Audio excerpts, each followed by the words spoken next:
Namaha Harihi Om Tat Sat. So we were discussing the second sutra of this important chapter, the third chapter of the Shiva Sutras, and we would also do the third sutra of this particular Tritiya Unumesha. And there we were discussing what is jnana and what is ajnana and what is anavamala. The ignorance of the self, that itself is anavamala. Inability to recognize oneself, that is called the anavamala. So, your micro minuscule self, that image that we are limited. We have a feeling of insufficiency, we have a feeling of dependence, we have a feeling of anxiety.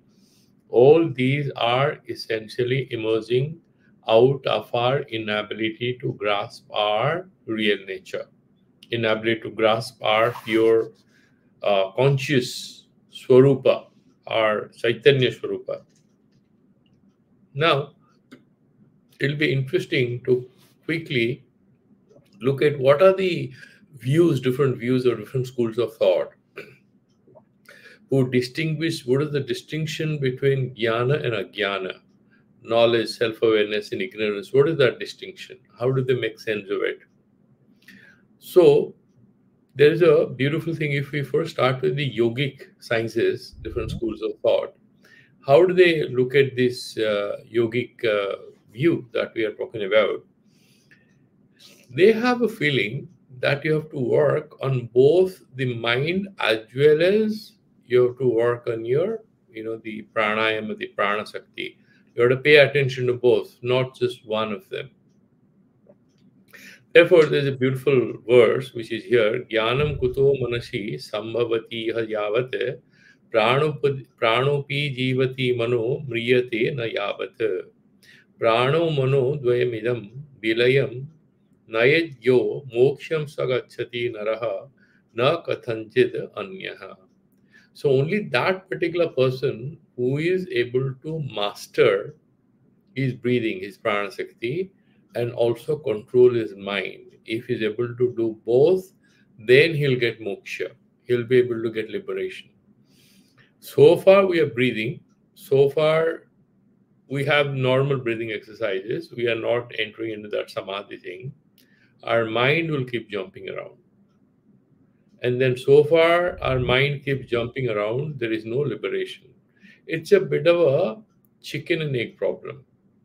What is that chicken and egg problem? How do you silence the mind? If you ask any yoga expert, they say when you completely lose control of your mind, when you completely lose control of how the consciousness is pulling you from all sides, whether it's a panic attack, it's anxiety, or it's depression, you talk to any Buddhist, any yoga expert, or even any psychological counselor in the West who are slightly more open to the Eastern ways of doing things, they would say focus on breathing. Take long breaths. Go take a walk. The best way to handle a panic attack or anxiety or depression or anything, once you shift your attention away from what is troubling you, which is one thought or a bunch of thoughts, some intrusive, unyielding, difficult areas of your thought process, you can't handle it, forget it. They are overpowering you. Focus on breath. Then if you go to a yoga expert, somebody who is into meditation, and you ask him, how do you succeed in pranayama? How do you succeed in breathing? He will say, so far you don't fully control your mind, you cannot succeed in your pranic exercises. They kind of reinforce each other. That's what he's saying, that only when you control both. Now the question is, where do you start? You start with controlling thoughts or you start with controlling breath? If you look at the Buddhism and all samatha meditation, starting with some regulation of your breath is a long leap forward. And then you have to control the mind through vipassana or through introspection, observation, or the yogic practices that we have done. Then, of course, we had discussed these things very briefly. I'm just trying to sum them up. The Kundalini people have another kind of science that you have this 3.5 coils in which you have that Chaitanya Satta, which is kind of coiled up in your Muladhara chakra. Muladhare Atmasakti Kundali Paradevata Saita Bhujagakara Sardha Tri Balayanvita, 3.5 rounds it's coiled up. And that is the Paradevata. And then you sort of trigger it, wake it up. Then it travels upwards. Yavasa nidrita dehe tava jivam pasuryatha. So far, this your that Kundalini Shakti is in a state of sleep, in a state of alasya. In that Muladhara chakra, we are jivas. So essentially, the difference is not between we are somewhere in here. The issue is between whether we have awakened our Kundalini Shakti, our spiritual power, or not. That is the distinction. Till it's awakened, we are like animals. Once it has been awakened, then it's like you must be feeling it many times, right? So one Sunday morning, you're very lazy, you don't feel like waking up. And then there is some positive energy on a particular day. You wake up very early and you're feeling fresh, you want to go. It's basically the distinction on what is the energy level within. And when they believe and they practice, when you have awakened that Kundalini Shakti, you become completely a different person. Same physical weight, same features, two persons. One is having that awakened energy, the other one doesn't have, they will behave differently. Now, similarly, I had mentioned about it in the last class, some beautiful lines from the Kuranava Tantra. Of course, it is traditional tantric text, and many of the sentences of the text will raise your eyebrows, but there are certain interesting sentences. Jnanavad manavah prokta jnanahinaha pasu priye. Bhagavan is telling Ma Parvati, the one who is self-aware, who has jnana, he is a human being. The one who doesn't have jnana means atma jnana, is verily an animal. Mokshasya karanam shakhyat tattva jnanam kuleshwari. How does one get liberation? When Parvati asks, Lord Shiva is explaining to her. You see, sakshat jnanam. Now there are different kind of intermediate level of realizations. They do not give you complete liberation. Like a person who is doing a graduation, undergrad degree or master's degree or writes a few papers, these are all contributing to his getting a PhD degree and getting a job. But that doesn't give him a title, doctor title. No, he doesn't get it. He has to submit his thesis defended. Similarly, that sakshat, moksha karanam is jnana, atma jnana. Jnanad eva na veda dhyanan muktir na sastra pathanadapi. You might read a lot of Vedas. You may read a lot of Shastras. Jnanad eva hi mukti syat.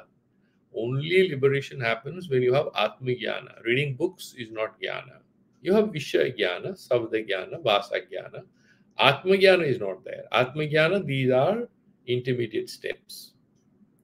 So, Jnanad eva hi mukti syat nanyatha veera vandite is respecting and telling Divine Mother that until a person, any of my devotees have Atma Jnana, they might do a lot of puja and all.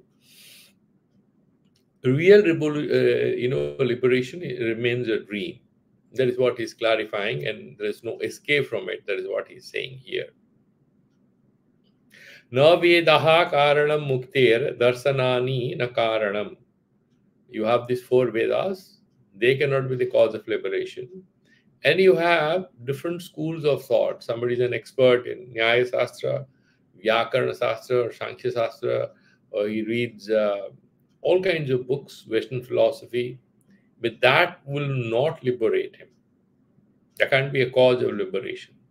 Tatheva sarva sastrani jnanam eva hi karanam. So you can read all texts, but end of the day, what's your upalabdhi? What is the realization? That itself will determine whether we are liberated or we are not liberated. Yavat kamadi dipyeda tava sansara vasana. And what is the antithesis of jnana? Desires, aspirations, is towards higher level of realization. You can somewhere forgive it, accommodate it. Aspiration is a positive thing to accommodate. Because everything you can have that desire element. A lot of people ask, well, don't you think even the wish for liberation is also a wish? It's also a desire. No, we are distinguishing between a spiritual aspiration and the attraction, the force of attraction towards samsara. So far, we have this feeling of attraction. Yavat kamadi dipyeta. So far, they are burning. They are lighting up your mind, your thoughts. That means you are guided by your pull for samsara until then. Yavat sansara vasana, and then you have some sanskaras. Vasana is not desire, it's the impressions which are lying encrypted in your subconscious. And they influence how we decide what is good and what we want to do. Then he's saying, Yavat indriya chapalyam. Then you have these different kinds of indriyas. You have different sense organs, the gyan indriyas, and they are restless. There's a bit of music, somebody makes a phone call, you see something, your mind is pulled there. If you're wise, your eyes might see a beautiful car, but your mind will not be disturbed. When your mind is well educated and it's under your control, then your manas is under your full control. Your eye might see several things, your ears may listen to several things, your nose may smell different things, but your mind will not lose its control. It's not going to be pulled away from you. That means you're in your control like a jnani, like a yogi. Yavat indriya chapalyam tavat tattva katha kudaha. So far you don't have these basics. Your mind is not at peace and you have certain sanskaras, impressions of samsara, and you have some desires. You cannot be interested in tattva katha, means you cannot be interested in a satsang and atma tattva. Yavat prayatna rogasti. This is a desire, this is a disease. What is that disease? The name of that disease is called prayatna. Idam me shat, idam me shat. Let me do this, let me do that. I need to achieve it. You have that disease. Yavat sankalpa kalpana. Then you have some wish. I want to fulfill this. I want to fulfill that wish. Until you have these, yavadna manasastaryam. And then your mind is not still.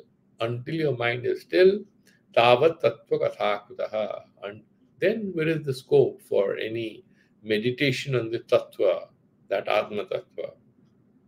Yavat tapo vratam tirtham. Here is making fun of the traditional religiosity. Traditional people, okay, now Navaratri is coming, Mahashtami Puja and all, they do everything. But he's trying to say these are necessary conditions. Remember, there's a distinction between what is necessary and what is sufficient. So to enter into United States, you need a visa. But that doesn't guarantee you economic sustenance. You need a job. And you need not a tourist visa, but you need a work visa. So what is a necessary thing is not necessarily an enabling condition for your self-realization or for fulfilling your wishes. Similarly, he is saying here, Yavat tapo vratam tirtham japo homa chanadikam. And so far you are still busy with a lot of external ways of connecting with the divine. Puja, homa and all these are very necessary, I'm telling you. But these are necessary conditions, not sufficient conditions. Until you are stuck there, you're not graduating the next level, then you cannot do it. Desa Sastra Gamakatha, Veda Sastra Gamakatha, Tava Tattva Katha Kutaha. And some people become an expert in Ramayana, Mahabharata, Ramacharita they become Sastrakaras. But Atma Tattva is a different ball game. That is what he's trying to say. So, end of the day, what is that ajnana? He's saying, Swaswarupa bodhahi jnanam ityuchate priye swaswarupo brahmo devi vikalpaha bhavasangyakaha. Sansar or moksha. Being trapped in the sansara and being liberated, how do you distinguish them? The distinction is very simple. He is saying, if you are aware and conscious of your essential nature. So Swarupa Abhabodha. He Jnanam. That is what I am calling as Jnana, a real knowledge, real awareness. Hey Priye, Maheshwara Tantra is the text. Swaswarupa Brahmo Devi. And when you are not aware of your Swarupa, your Atma Swarupa, you think you are a man, you are a woman, I'm a rich man, I'm a poor man. This is Swarupa Brahma, not knowing the Swarupa, the Chaitanya Rupa. That is Devi, Vikalpaha Bhavasangyakaha. That is the definition of Sansara. That means, you know what? So far as, like, imagine, there's some boys and girls, you remember your school days. So remember when we were teenagers and they will divide the school into different groups because you have the the annual sports competition. And then some of your friends will be, let's say, blue, green, yellow, red. They have 4 groups. So some of your best friends are going to be in the blue team, you are in the red team. And some friends are in the yellow team and some of them are in the green team. You are good friends. Then you're cheering each other. Section A, Section B, Section C, and Section D. Different cricket matches are happening or football matches are happening. And you cheer each other up and you boo each other, you shout at each other, and sometimes you quarrel and fight with each other while cheering up your respective teams. But the moment the principal or the head physical education teacher comes and then says, this is the final team to play against the team of some other school. Now it's your school versus another school. And then you had fragmentation, you had a lot of quarrel amongst yourselves. Now you're all brothers, sisters, and you're sitting together and cheering up your own team. Similarly, so far as we see ourselves as limited with certain definitions of who we are. You know, he said this to me. All siblings after marriages, they have grown together, you know, isn't it? They have all grown up together and they have loved, they have cried together, they have wept together, they have laughed together. And now they have own children and they have their own families and they were meeting in a marriage ceremony. And you'll find that some voice, one says something to someone else's daughter and she feels bad or anything. You can have all this. Why? Because you have imposed on yourself new identities as fathers of some children and you are different units. Even though you have all grown up as babies. These days, of course, you don't have very big families, but still, like for example, members of a town. Now, what is our Swarupa? Our Swarupa is beyond these names and forms. The moment we take shelter in these names and forms, then these names and forms are defined in the light of what constitutes the samsara. Once we sit in meditation, once we go into Shastra, who is brother, who is sister, who is friend, who is enemy? You don't have any concern for all these things. That's what he's saying. Bhavasangyakaha, that is the definition of the samsara. Now there's this beautiful sentence. Why should we be imprisoned by faulty ways of thinking about our Swarupa, our essential nature? That is what we would do in the verse number 3 as well, that Maya Shakti. What is the mother of all evil? Ajnana. Ignorance. Ignorance is not absence of knowledge, but here Jnanam Bandhaha we have done already in the first and the second chapter. Jnanam Bandhaha means Aparipakva Jnanam Bandhaha, inappropriate understanding. That is the mother of all evil. A baby doesn't know anything but much at peace, compared to a grown-up person who knows a lot of things but knows them incorrectly. That's how anxiety, depression hits a grown-up person, not a child. Absence of knowledge is not a bad thing. As bad as knowing something in a wrong way. Now, so he say, Vishaya Marganugata Samanya Jnana. You see, what is Vishaya Jnananugata, Vishaya Marganugata. So I know this is a mechanical pencil. So if I'm holding this is a mechanical pencil, this is a Vishaya. And I know about it. I know about this. I'm looking at a laptop to be able to talk to you. I'm reading a book and we are discussing a subject matter. And these are the Vishayas, the object of our knowledge. Isn't it? So that is how we are looking at all that. We come back to ourselves. And we come back to ourselves. There is where everything starts. So jnanam asti samastasya jantar vishaya gochare. Everybody has some jnana. Somebody is an engineer, somebody is a scientist, somebody is a housewife, somebody is a householder, somebody is a child. They have some jnana. That jnana doesn't liberate them. Yato hi jnaninah sarve pasu pakshi mrigadayah jnanam cha tanamanushyanam yat tesam mriga prakshinam jnaninam api chetangshi devi bhagavati hisa balad akrishya mohaya mahamaya prayachati. Everybody has some knowledge. Birds, animals, humans, everybody knows something, but they are not free. Mahamaya, that Maya Shakti, pulls them with all its force and gives them the samsara. That is written in the Durga Saptasati. Now Navaratri is coming. So, then, there is another sentence in the Saptasati Chandi. Savidya parama muktir hetu bhuta sanatani sansara bandhayetusha saiva sarveshwareshwari. That particular thing is very tricky thing. That could be the cause of our bondage. That could be the cause of our liberation. When it is Atma-jnana, Swarupa Abubodhatmaka Jnana liberates. When it hides that Swarupa and then creates Swarupa Brahmatmaka Jnana, that is the cause of bondage. So, what he's trying to say is, Jnana per se is not source of bondage or liberation. The Jnana without Viveka, Viveka means Vivechana, the ability to distinguish. This samsara is not fundamentally real.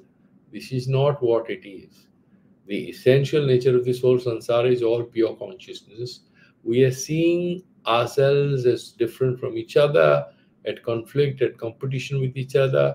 That is an illusory understanding of a holistic reality which is far more unified than we can imagine at its subtle level.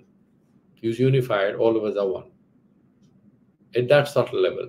But at a very apparent phenomenal level, we see things as different from each other, and that is how our life works. You're a scientist. You're in chemistry, or you're in physics, or you're an economist. These are all Veda Prathatmaka dualities, diversities we're dealing with. But the subtle reality beneath and beyond all that, which holds them together, is one unified reality of pure consciousness. So that becomes jnanam bandhaha. That means inappropriate jnana without viveka. Jnana without viveka. Without viveka, that I am not all these. I mean, we have looked at it in the second chapter. So sariram drishyam drishyam drishyam sariram. You see everything as part of yourself, that unification thing. And at the same time, when you are at transcendental consciousness, you see your body itself as a picture. The frame is not real. The frame is a platform for self-realization. This body-mind frame is a platform for self-realization. It is also a picture. Now, when that immanence aspect dominates, you see everything as part of you. When the transcendence aspect dominates your meditation, you see even your body, everything that you are doing, you are also transcending yourself. You say, yeah, this is also a frame. You have that beyond the body consciousness. You have that realization.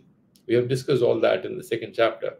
So, anything which is lit up with viveka, right kind of discrimination, that jnana is real jnana. And what is avivekatmaka? Without discrimination, without the ability to identify our pure essential nature, that jnana is bandhatmaka, bandhakaraka. Kaladinam tattvanam aviveko maya. That is going to be the third sutra that we are going to enter today. So there are several such statements again and again. So in Malini Vijaya, so he mentions Ajnanad vadhyate lokas tata srishti cha sangriti. This srishti and sanghara, there is a, now this is something very interesting. This is given by mostly the followers of Ramana again and again. Ramana Maharshi himself used to give that. So you go to a film hall and you're sitting there, you watch a movie. You saw the movie, you're discussing the characters. And then after some time, there is some other movie plays. And then after a few days, some other movie plays. You ask that film screen, what is the reality? He says, yeah, I'm a screen. What is the reality of that film hall? Nothing. There's a film hall, there's some chairs, and there's a screen. What about this film actor? Did he ever come here? No, he never came. No, but we saw them yesterday. Yeah, that is a film. He knows when you have that kind of discrimination, once you forget that reality of the film screen, for that fellow, there is a beginning of the film, there is a fight, the heroine gets kidnapped, the main character, the lead character saves that girl, returns that girl to the father proposes, would you take her hand? They get married, live happily ever after, and there is an end to that story. This beginning and end of that film is real for the one who is ready to enter into that whole game and is ready to accept that as real. Otherwise, you will not get excited. It's very funny. You will not feel any emotions. And I have given that example many times. So you have imagine when all children used to go and see the film like Jurassic Park, or you have some horror movies in the middle of the night, if there are two siblings watching it, one sibling is, let's imagine, about 7, 8 years of age, the other one is about 15, and they're watching a horror movie, or you have some frightening movie, or a very emotional movie. The younger one starts crying or feels scared and hugs and holds on to the elder sibling. The elder sibling smiles. The elder sibling knows this is a movie. The younger sibling is deliberately confusing in order to enjoy the movie. You believe it's real. It's nothing to do with it. It's just acting.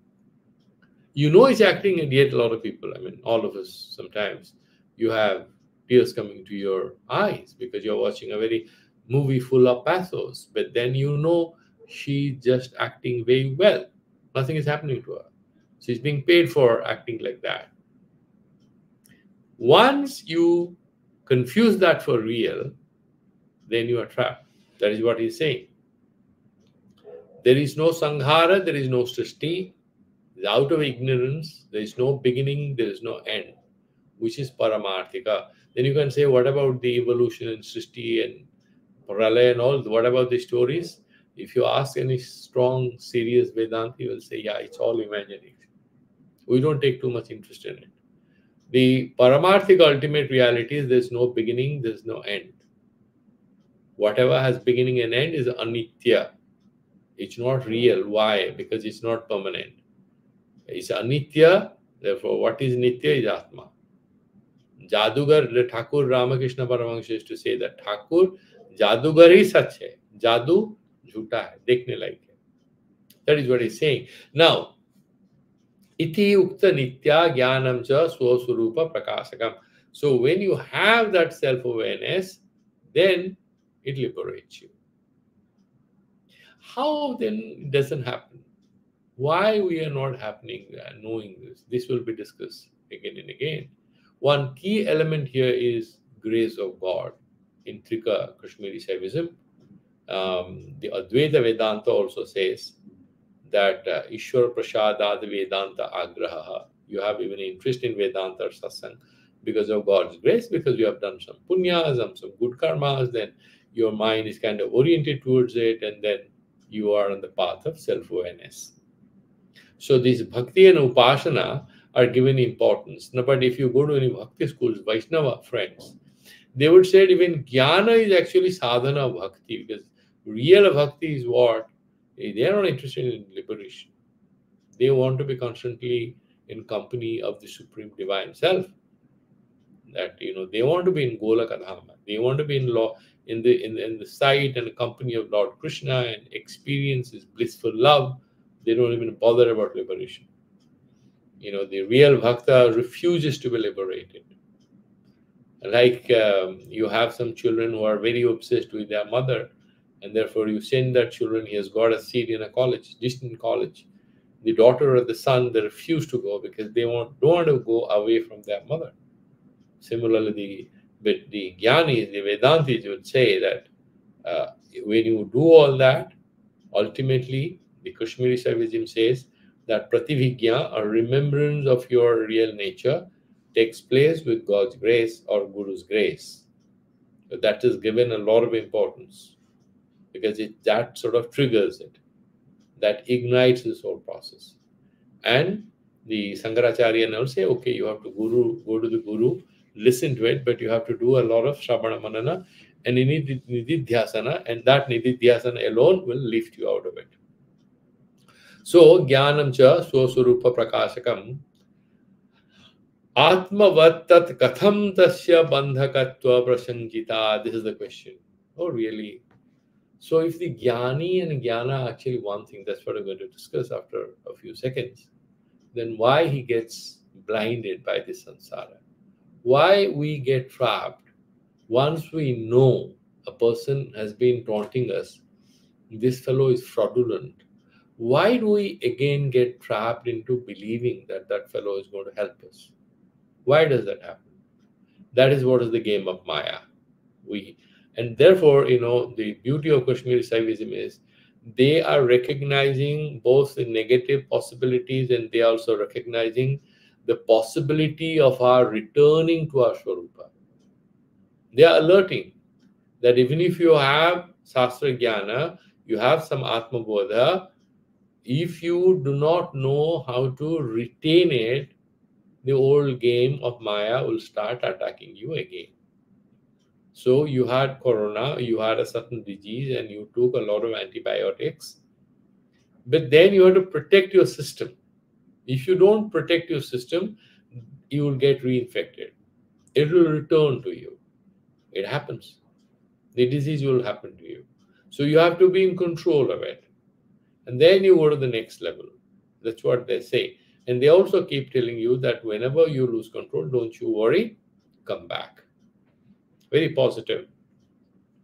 So when we realize our Shiva Swarupata, that is the remembrance, Prativijna. And that gives you Atmagraha, that you are being able to, this is the Jnana Swarupa, you become self-aware. And then this is the seed of the realization of Sarvajnatva, Sarvakartikvatva, Swatantriya. These are the attributes of the Paramashiva. It's sovereign, it's autonomous, and it's all aware, self-aware and all aware. That particular thing, that Swarupa, will be able to realize. So far, we see ourselves as human beings, as limited people. We have no chance of realizing it. You remember, there was one of the sutras in which Lord Shiva is telling Parvati, do you know this devotee of mine, whatever he wishes happens? Do you know why that happens? Because he has given his consciousness to me. It's me who is sitting in his consciousness. I have the Swatantra Sakti. Whatever I say, it happens. But he has handed over himself to me. So whatever people think is being wished by him, it's me who is wishing it. And therefore, his wishes are always fulfilled. Because whatever he wishes, he cannot wish anything independently, because he is no more different from me. He has given away his consciousness. It's me all over in his consciousness. And that's why these gurus, self-realized people, they can touch and transform a person, because they don't exist anymore as human beings. There's a force of that supreme divine which manifesting there and transmitting its own energy using some other human being just as a medium. And that's very important to understand it. Now, generally, whenever you talk about awareness, Mr. X knows about this particular theory, this particular Vishaya Vastu. He knows about it. So you have a Jnata and you have Jnana. This is the process of knowing. There is a Jnata, there is a knower, and there is a known. And there is a process of knowing. You have this Bheda, right?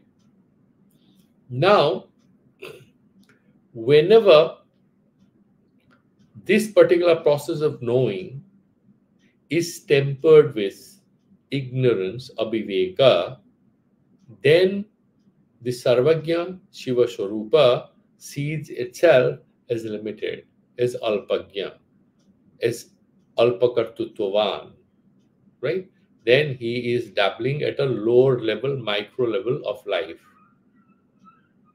It is like, think about it.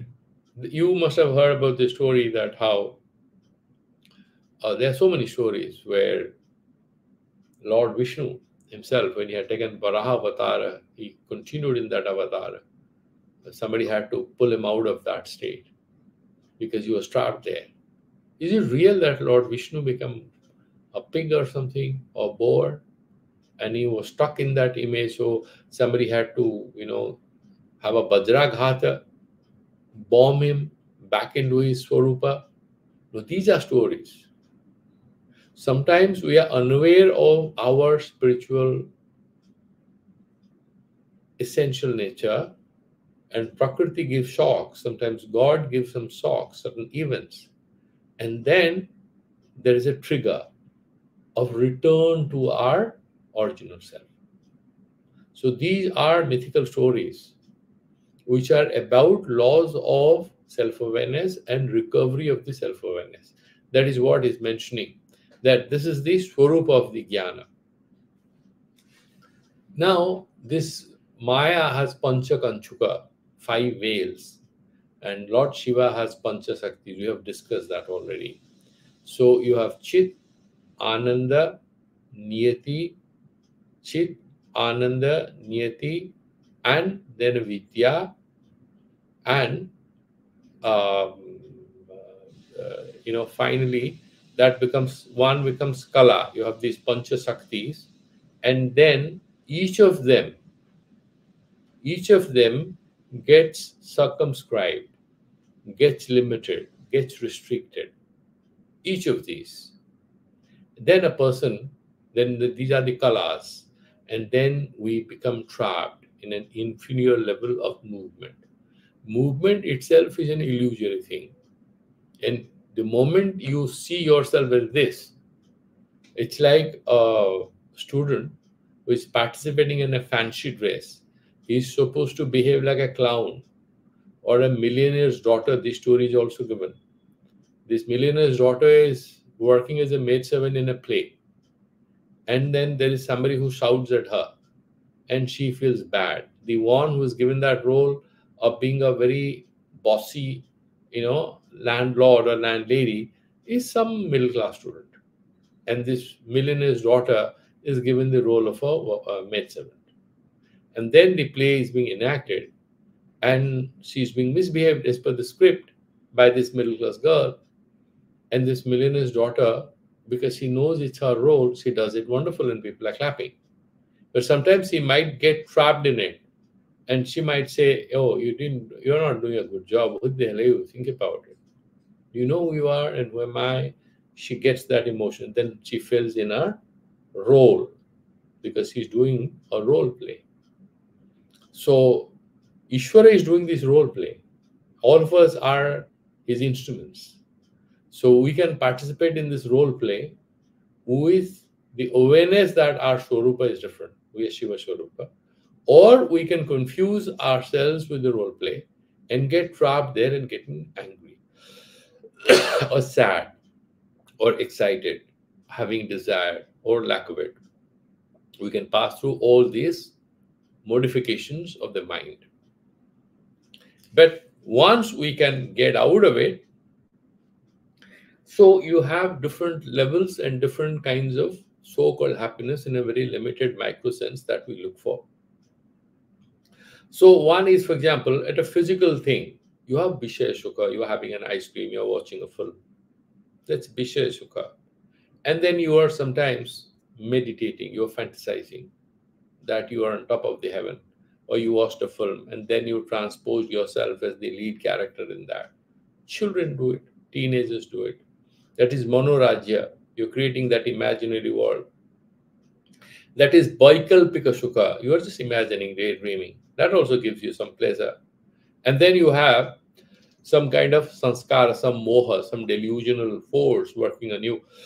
That is called rasa. This is how it all manifests. And once you have a distinction between ahanta and idanta, aham idam, there is lack of clarity. Who are you? Then you get trapped in this so-called colorful, picturesque, divided, diversified reality as real capital R. These are not real. This is a fancy dress. This is a, it's a one-act play in which you are taking part, but you consider this all real. There you become bonded laborer. Then you become a person who is cased in a certain role. Then we forget our Swarupa. Therefore, there's a very beautiful thing he's saying. Why is God doing all this? What business he has? Why should he create all this Srishti and all? These are very perennial questions in theology. Anybody can ask these questions. He's saying that, look here.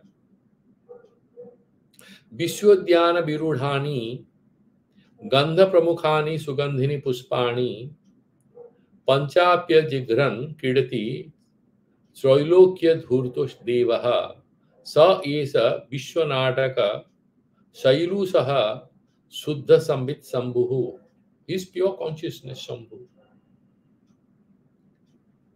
It's like a big garden and there are different flowers. He's smelling.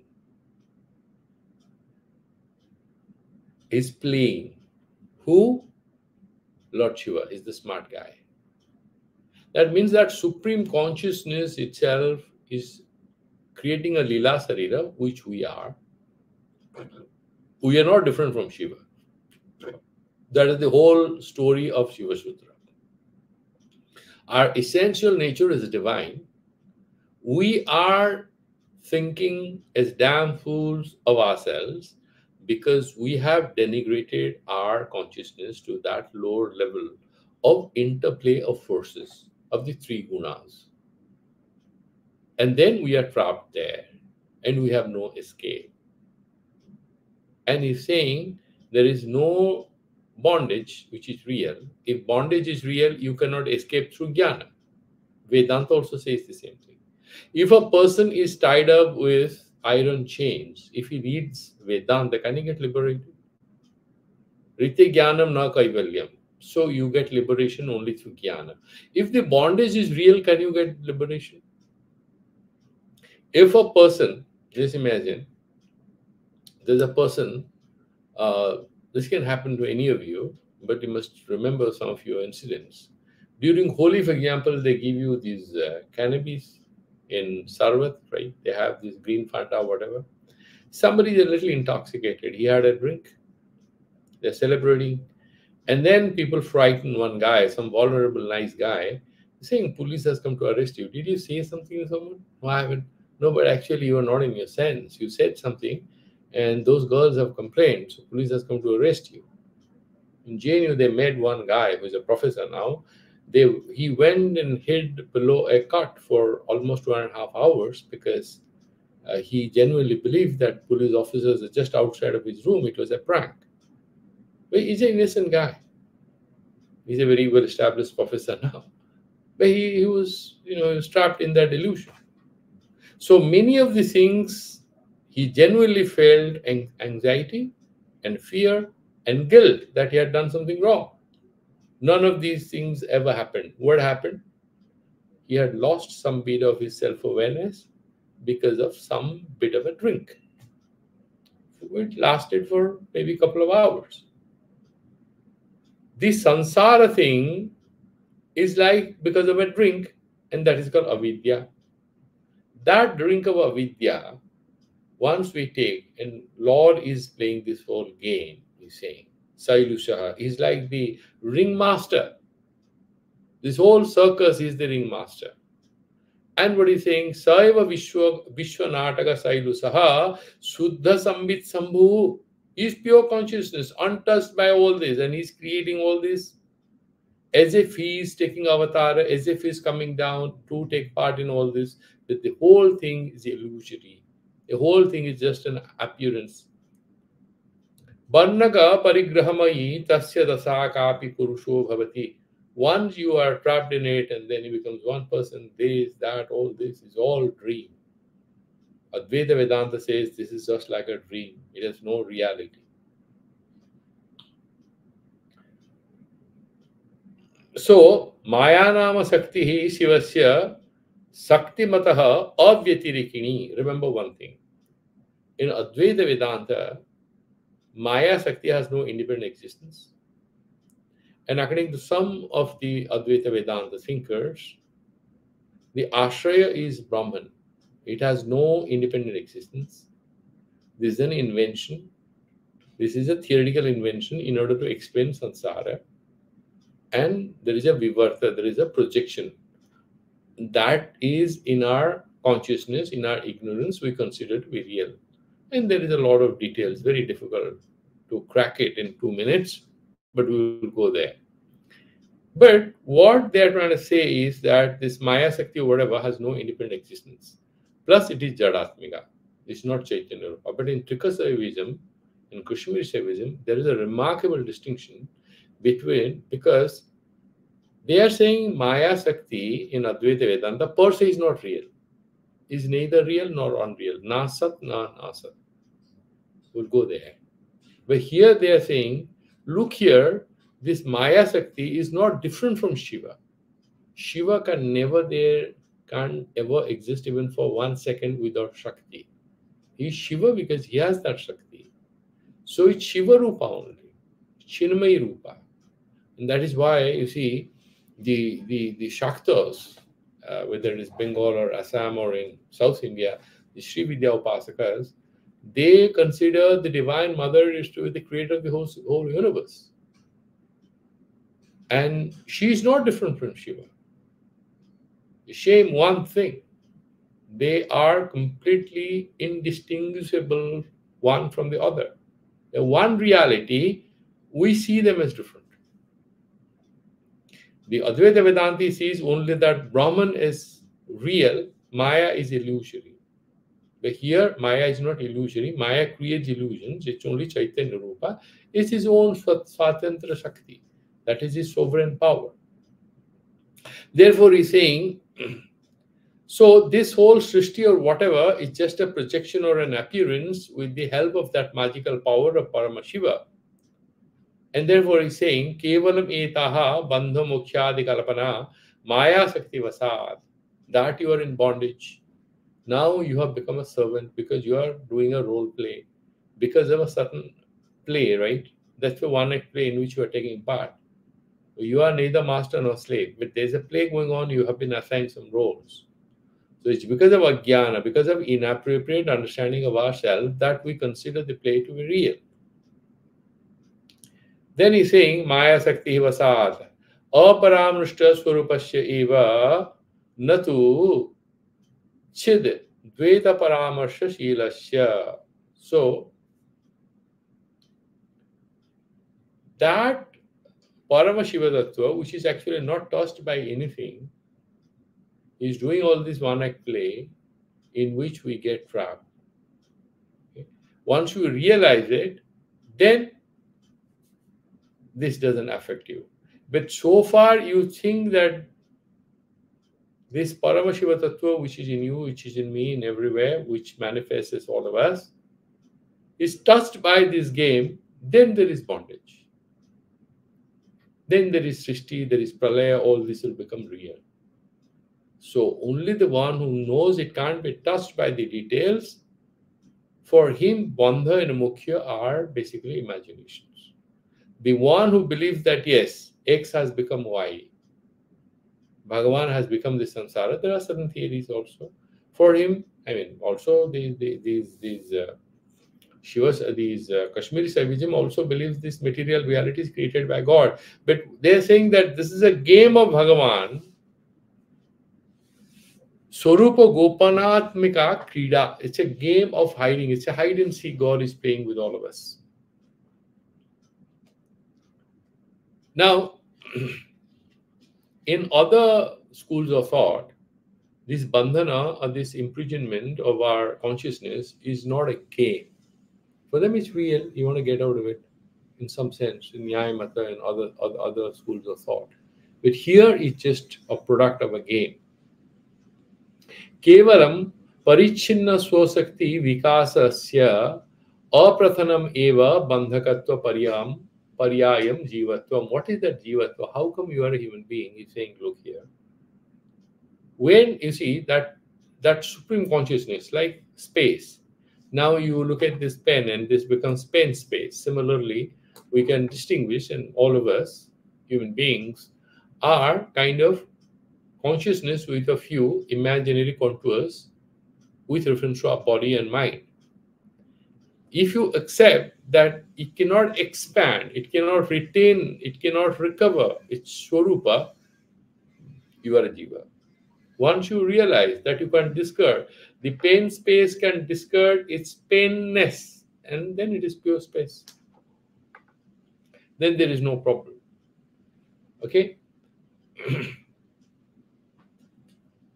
And therefore, this Anaba Mala or impurity that you are talking about, it is not Vastavika. Fundamentally, we are not sinners. That is what is in Christianity, that we are sinners and all. For us, there is nothing called being a sinner. There is Papa and Punya. This Papa and Punya, they would say, is Kalpanika. We have to overcome them. We are in the details, and so far we are in details, they are real. Doesn't make them ultimately real. Ultimately, only Shiva Tattva is real. Ultimately, when the supreme divine energy which moves us, that is real. The details, yes, they appear. Do they disturb us, reward us? Yes, they punish us, they reward us. We like them, we dislike them. But they are not ultimately real. Malam swakalpitam swasmin bandha svecha vibhavitaha. So, all this is also God's own imagination. This mala, God is pure. Where from impurity will come? Which is Maya Sakti, this impurity is an imagination. And then we identify with that, we are trapped. If we reject it, this is just essentially an imaginary impurity, then we have a chance of liberation. If we see that is real, then how do we liberate? Because that is real impurity. We have to accept it. Now, there are these three kinds of malas. One is Anava mala, Maya mala, and a Karma mala. Three kinds of impurities. When you have that I'm limited, that Anutva Buddhi. So what happens? When you have Ahanta Abhimana in Anutva, I'm a human being, I'm a man, I'm a woman, I'm this, I'm that, that is Anava mala. It has something to do with your self-perception. Remember, that aspect of the consciousness which deals with self-perception is called Anava mala. Bhinna Vedya Pratha Maya mala. What is Bhinna Vedya Pratha? That this is this is that. This sansara, the diversity, the duality. The mother of these is actually Anava mala, leads to Maya mala. And what is Karma mala? Subhasubha Vasana. Once you have Anava mala, the mother of all problems has taken birth. Then you have Bhinna Vedya, this, different kinds of thoughts will invade you. And then you will choose, this is good for me, this is bad for me, I don't want this, I want this. Subha. Then you will make certain choices. Right? You will make some choices as to what is good for you, what is bad for you. Then you are trapped in this whole samsara. That is karma mala. So, the first one is saying, Swatantra hani bodhasya swatantrasya apyabodhata. First thing is that you lose your sovereignty and autonomy. That you are sovereign, you also forget it. First, you lose your sovereignty. Then you are not even ready to believe that I was sovereign, that my essential nature is freedom. That is Anavamala. Vidhanava malamidam swaswarupa pahanitaha. So you actually, your self-realization, ability to recognize yourself is stolen by this particular mala.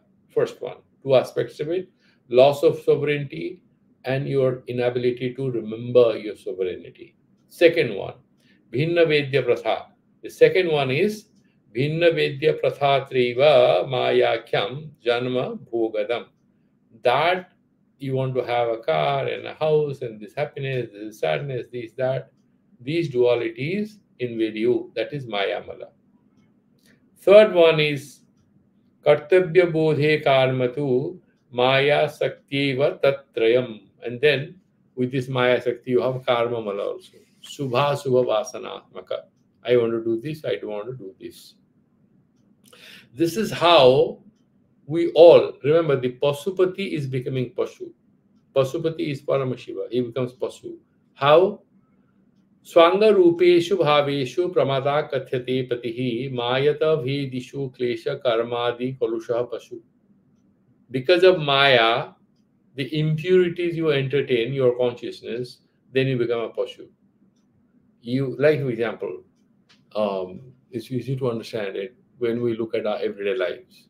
Sometimes you are anxious about a particular event or something, you are writing a paper or anything.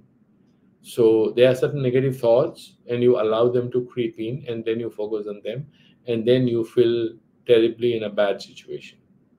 Those thoughts are removed, you are normal. Sometimes it's because of counseling or self-realization, sometimes because some person gives you some medicine or whatever. So the difference between a state of being in depression and state of being in equanimity or in happiness, what is the difference? The difference is essentially how your mind organizes all the data it has and how it will organize, why it will organize it. That actually decides whether we are happy or sad. That also decides whether we are free or we are unfree. It's all how we manage our thoughts and manage the information we have. So that is how he's mentioning Swanga Rupeshu Bhaveshu Pramata Kathyate Patihi Mayato Bhedishu Klesha Karmadi Kalusho Pashu Aishwarya Dasayam Pramata Vishwam Sarirataya Pasyana Patihi. When it's in the state of its ownership, when you have that ownership of your own consciousness, that is the Aishwarya Dasa, that means you are Ishvara. This whole sansara is yours. Pungstvavastayamatu ragadi klesha karma vipakasayihi paritaha pashu. This is the Vijnakarika. And then we are entrapped in this sansara, then you see yourself as trapped and therefore you become the Pashu, the animal. We'll conclude this and we'll also conclude the second sutra tomorrow. We have sort of exceeded the time. So I'm bringing it to a close. Any questions, one or two? Then we'll resume tomorrow. Swamiji, I have a question. Yes, please. When you say, Swamiji, that Papa Punya are more or less same, is it an oversimplification of the situation or accepting whatever we do wrong things and saying that is all same? No. You are It's, absolutely it's, right. No, you are absolutely right. That is what I was trying to say. They are not absolutely same. Otherwise, there is what Shankaracharya says, Sastra anarthakya prasangat. The Sastra will become anarthaka, it will become useless. If everything is same, nothing exists, then physics, chemistry, maths, everything will become useless. No, that's not so. What he's that's trying right. to say is that what trying to they're explaining is that there is a phenomenal reality and there is an ultimate reality. But in order to go to that highest level of consciousness, And to attain liberation, the details lose relevance. That doesn't mean that you will, that is what Bhagavad Gita we already done. Bhagavan says that he is a Vidhe Atma, Sarva Bhuta Hite Rataha. The Sthita Prajna or the Atmavet, he cannot hurt anyone.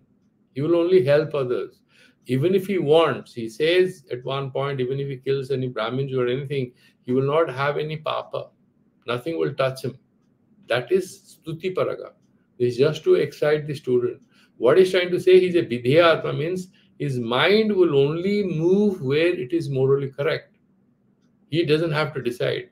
A Jnani moves beyond good and evil. Doesn't mean he indulges in evil. That's not the idea. So it's not a simplification at all. What he's trying to say is that at ultimate level, as the ultimate level, when you look at the physics thing, if you're a cosmologist, if you say periodic table, you will laugh. You'll say, no, what is periodic table? What are these elements? I'm talking about something else.